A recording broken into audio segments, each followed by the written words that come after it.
வணக்கம் மக்களே, சற்றுமுன் கிடைத்த தகவல் ஒன்றை பார்க்க போகிறோம். போட்டாரே ஒரே போடு, அமித்ஷாவையே மிரண்டு போக வைத்த அண்ணாமலை திடீர் மனமாற்றத்திற்கு காரணம் இதுவா? திடீர் தகவல். இந்த ஒரு தகவலை பற்றி தான் நாம் பார்க்க போகிறோம். தகவலை பார்ப்பதற்கு முன்னதாக நீங்கள் நம்மளுடைய சேனலுக்கு புதிய பார்வையாளர்களாக இருந்தீர்கள் என்றால் மறக்காமல் நம்மளுடைய சேனலை சப்ஸ்கிரைப் செய்து வைத்துக் கொள்ளுங்கள் மக்களே. திருநெல்வேலியில் நடைபெற்ற பாஜக பூத் கமிட்டி மாநாட்டில் பேசிய அமைச்சர் அமித்ஷா, ராகுலை பிரதமராக்க வேண்டும் என்ற சோனியாவின் கனவும், உதயநிதியை முதல்வராக்க வேண்டும் என்ற ஸ்டாலினின் கனவும் நிறைவேறப் போவதில்லை என்றார். மேலும் எதிர்க்கட்சி தலைவராக உள்ள எடப்பாடி பழனிசாமியை முதல்வராக்குவது பாஜக கடமை என அண்ணாமலை பேசியது அரசியல் களத்தில் கவனத்தை பெற்றுள்ளது. இது நாள் வரை இபிஎஸ்ஐ தேசிய ஜனநாயக கூட்டணியில் முதல்வர் வேட்பாளர் என்று கூட சொல்லாமல் தவிர்த்து வந்த அண்ணாமலை திடீரென மனமாற்றம் அடைந்து அண்ணன் எடப்பாடி பழனிசாமியை முதல்வர் ஆக்காமல் ஓய மாட்டோம் என்ற அளவுக்கு பேசியதற்கான காரணம் எதுவாக இருக்கும் என்பதுதான் கமலாய காரியம் கர்த்தகளிகளின் மனதில் கரை புரண்டும் ஓடும் எண்ணமாக இருக்கிறது. பாஜகவின் முதலாவது பூத் கமிட்டி மாநாடு திருநெல்வேலி மாவட்டம் சாச்சநல்லூரில் நடைபெற்றது. இதில் உள்துறை அமைச்சர் அமித்ஷா, தமிழ்நாடு பாஜக தலைவர் நயனா நாகேந்திரன், முன்னாள் தலைவர் அண்ணாமலை, மூத்த தலைவர்கள் ராஜா, தமிழிசை சவுந்தரராஜன் உள்ளிட்டோர் கலந்து கொண்டனர். மாநாட்டில் பேசிய அமித்ஷா, அரசியலமைப்பு சட்டத்தின் 130வது திருத்த மசோதாவை எதிர்க்கட்சிகள் எதிர்ப்பதாகவும், சிறையில் இருப்பவர்கள் ஆட்சியாளர்களாக இருக்க முடியுமா எனவும் கேள்வி எழுப்பினர். தமிழக அரசியல் அமைச்சராக இருந்த செந்தில் பாலாஜி மற்றும் பொன்முடி பல மாதங்கள் சிறையில் இருந்திருப்பதாகவும் அவர் விமர்சித்தார்.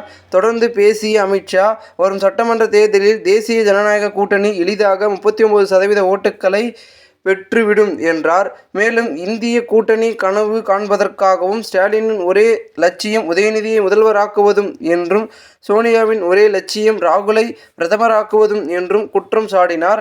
ஆனால் ராகுல் பிரதமராகுவது, உதயநிதி முதல்வராகுவதும் முடியாதா என்ற அமித்ஷா, மத்தியிலும் மாநிலத்திலும் தேசிய ஜனநாயக கூட்டணி தான் உறுதியாக வெல்லும் என திட்டவட்டமாக தெரிவித்தார். அதற்கு முன்னதாக பேசிய பாஜக முன்னாள் மாநில தலைவர் அண்ணாமலை, திராவிட முன்னேற்ற கழகத்தின் ஆட்சி முடிவுக்கு கொண்டு வரப்பட்டு அவர்களை வீட்டுக்குள் அனுப்ப வேண்டிய வேலையை செய்ய வேண்டும் என்றும், இப்பொழுது எதிர்க்கட்சி தலைவராக இருக்கக்கூடிய எடப்பாடி பழனிசாமியை முதல்வராக அமர வைக்க வேண்டியது கூட்டணியில் உள்ள ஒவ்வொரு தொண்டரின் பொறுப்பு என்றும் கூறினார். ஆனால் அடுத்து 8 மாத காலம் பிரதமர் நரேந்திர மோடி அவர்களுக்காக, நம்முடைய கட்சிக்காக உழைக்க வேண்டிய பொறுப்பு இந்த அரங்கத்தில் இருக்கக்கூடிய உங்கள் ஒருத்தருக்கும் இருக்கிறது என்றார்.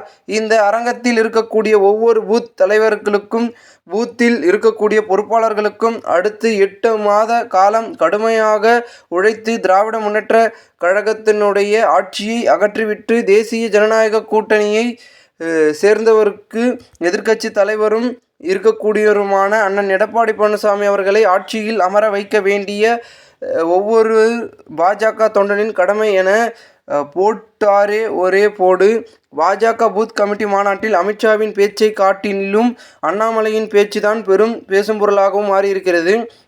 ஏனெனில் அதிமுகவுடன் பாஜக கூட்டணி அமைப்பதை ஆரம்பத்திலிருந்தே அண்ணாமலை எதிர்த்து வந்ததும் ஊரறிந்த உண்மை. பல நேரங்களில் இதை வெளிப்படையாகவே தெரிவித்திருந்தார்.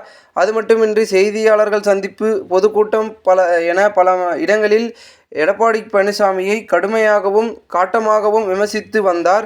இந்த நிலையில்தான் தேசிய தலைமையின் கட்டாயத்தால் அதிமுகவுடனான கூட்டணிக்காக அண்ணாமலை பதவி பறிக்கப்பட்டது. இருப்பினும் கட்சியில் அவருக்கான முக்கியத்துவத்தை எல்லளவும் குறையாத அளவுக்கு தேசிய தலைமை பார்த்து கொண்டாலும் அவ்வப்பொழுது கூட்டணியில் குழப்பத்தை ஏற்படுத்தும் வகையிலேயே அண்ணாமலை பேசி வந்தார். இந்த நிலையில் முதல் முறையாக எடப்பாடி பழனிசாமியை முதல்வராக அமர வைக்க வேண்டியது பாஜக தொண்டர்களின் பொறுப்பு என அண்ணாமலை பேசியிருப்பது அனைவரது கவனத்தையும் ஈர்த்திருக்கிறது. அண்ணாமலையின் திடீர் மனமாற்றத்திற்கு அமித்ஷா தான் காரணம் என்கின்றனர் அரசியல் விமர்சகர்கள்.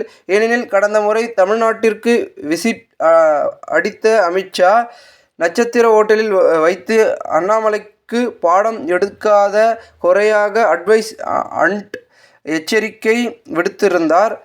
இதனால் தான் இந்த முறை அமித்ஷாவுக்கு முன்னாடி அடங்கி வாசித்த அண்ணாமலை அவரை கூல் செய்வதற்காக அதிமுக பாஜக கூட்டணியில் எடப்பாடி பழனிசாமி தான் முதல்வர் வேட்பாளர், அவரை ஜெயிக்க வைக்க வேண்டும் என தொண்டர்களிடையே அவர் பேசியுள்ளதாக கூறப்படுகிறது. திருநெல்வேலியில் நடைபெற்ற பாஜக பூத் கமிட்டி மாநாட்டில் பேசிய அமைச்சர் அமித்ஷா ராகுலை பிரதமராக்க வேண்டும் என்ற சோனியாவின் கனவும் உதயநிதியை முதல்வராக்க வேண்டும் என்ற ஸ்டாலினின் கனவும் நிறைவேற போவதில்லை என்றார். மேலும் எதிர்க்கட்சி தலைவராக உள்ள எடப்பாடி பழனிசாமியை முதல்வராக்குவது பாஜக கடமை என அண்ணாமலை பேசியது அரசியல் களத்தில் கவனத்தை பெற்றுள்ளது. இந்த ஒரு தகவல் தற்போது அரசியல் வட்டாரங்கள் பேசும் பொருளாக இருக்கிறது. இந்த ஒரு தகவலை குறித்த பொதுமக்கள் உங்களுடைய கருத்துக்களை கூறுங்கள். இதுபோன்று நீங்கள் அரசியல் சார்ந்த நிகழ்வுகளாம் தினசரி தெரிந்து கொள்ள சேனலை சப்ஸ்கிரைப் பண்ணுங்கள். நன்றி, வணக்கம்.